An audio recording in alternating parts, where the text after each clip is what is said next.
অসমত আসলতে সাংঘাতিক কিছুমান ঘটনা ঘটিবলৈ লৈছে।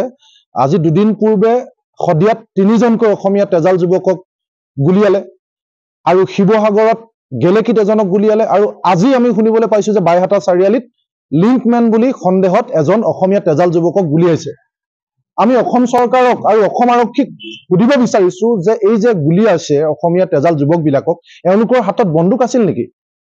এওঁলোক যে আলফালৈ গৈছিল তাৰ আপোনালোকে কনফাৰ্ম হল নেকি?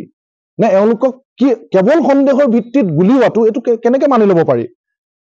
আমি চাই আছো গোটেই কথাটো যে অসমত এতিয়া আইন কানুন গণতান্ত্ৰিক ব্যৱস্থা বা মানুহৰ চিন্তা চেতনাৰ কোনো পৰিৱেশ নাই নেকি? নিজৰ ব্যৰ্থতা ঢাকিবৰ কাৰণে অসম চৰকাৰৰ নিৰ্দেশত এনেকৈ কোনোবাই গুলিয়াব কাৰোবাক অসমীয়া যুৱক আমি মানি ল'ম নেকি?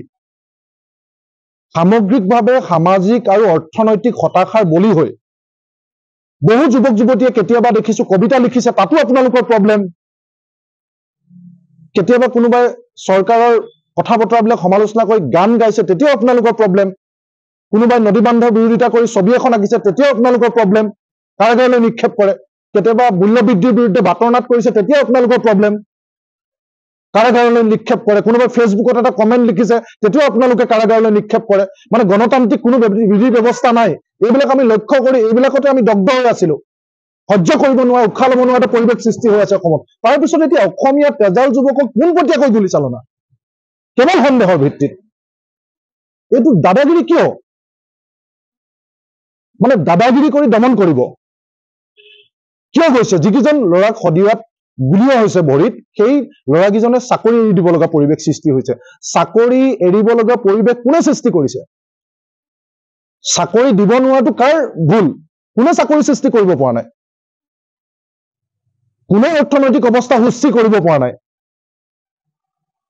সামগ্ৰিকভাৱে হতাশা, ড্ৰাগছ মদৰ কবলত পৰি গোটেই যুৱ প্ৰজন্মক ধ্বংস কৰি যাবলৈ দিছে।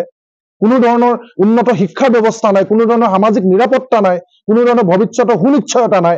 এই গোটেই হতাশাত ভুগি অসমীয়া যুৱক যুৱতীসকল সাংঘাতিক ধৰণে হতাশগ্ৰস্ত হৈছে আৰু তেওঁলোকক সঠিক পথলৈ অনাৰ দায়িত্ব চৰকাৰৰ, বিভাগৰ। সামগ্ৰিকভাৱে হতাশগ্ৰস্ত হোৱা মানুহখিনিক যদি মানি ললো কোনোবাই কাৰোবাৰ মনত বিদ্ৰোহ ধাৰণাৰ বাহ লৈছে। আমি আগতে দেখি আছিলো যে তেওঁলোকক আটক কৰি আনি কাউন্সিলিং দি মাক দেউতাকক বোলে পৰিয়ালৰ মানুহক সমজাই দিয়া, সেইবিলাক গণতান্ত্ৰিক পৰম্পৰা আছিলে। কিন্তু এতিয়া কথা নাই বতৰা নাই। কা আন্দোলনৰ সময়ততো নিজৰ জাতি মাটি ভাষাৰ কাৰণে মাত মাতিবলৈ যাওঁতে 5জনক পোনপটীয়াকৈ গুলিয়াই হত্যা কৰিলে। আৰু এতিয়া কোনোবাই গণতান্ত্ৰিক দেশ এখনত তেওঁৰ মনলৈ কিবা এটা চিন্তা আহিছে, এইটো ঠিক কৰা দায়িত্ব কাৰ আছিল? কিন্তু পোনপটীয়াকৈ গুলি চালনা, নিৰস্ত যুৱকক আটক কৰি আনি শূন্য দূৰত্বৰ পৰা গুলি মাৰিব, তাৰপিছত আমি কেনেকৈ সহ্য কৰি থাকিম? এইটো কেতিয়াও হ'ব নোৱাৰে।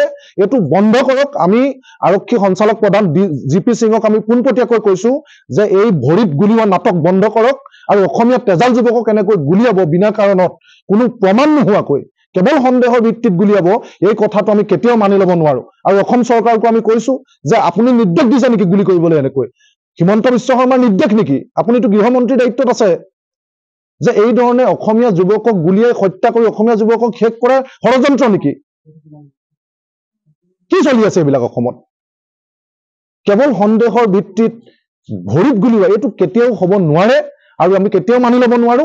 আমি পোনপটীয়াকৈ অসম চৰকাৰ আৰু অসম পুলিচক কৈছো এয়া বন্ধ কৰক। আৰু এনেকুৱা যদি মানুহক ধৰি গুলি কৰিবলৈ হয়, এনেকে যদি হ'বলৈ হয়, অৰাজক পৰিস্থিতিৰ সৃষ্টি কৰিবলৈ হয়, তেতিয়াহ'লে এই পৰিস্থিতি আৰু অধিক ভয়ানক হ'ব। গতিকে এই বন্ধ কৰক, আমি তাৰ কাৰণে পোনপটীয়াকৈ দাবী জনাইছো।